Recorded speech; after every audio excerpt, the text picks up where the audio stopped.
வணக்கம். செய்திகள் வாசிப்பது ஃபன் நியூஸ். இன்றைய முக்கிய செய்திகள்.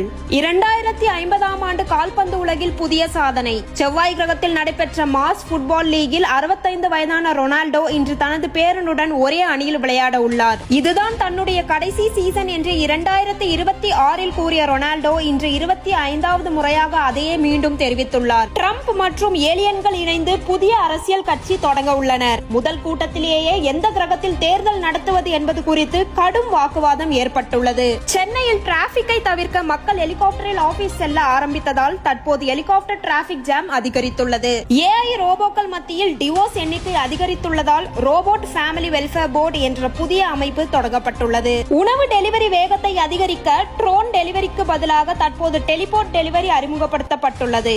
ஆனால் சாம்பார் மட்டும் தற்போதும் சிந்திக்கொண்டே வருவதாக பயனர்கள் புகார் தெரிவித்துள்ளனர். இதுவரை நீங்கள் பார்த்து கொண்டிருந்தது ஃபன் நியூஸ்.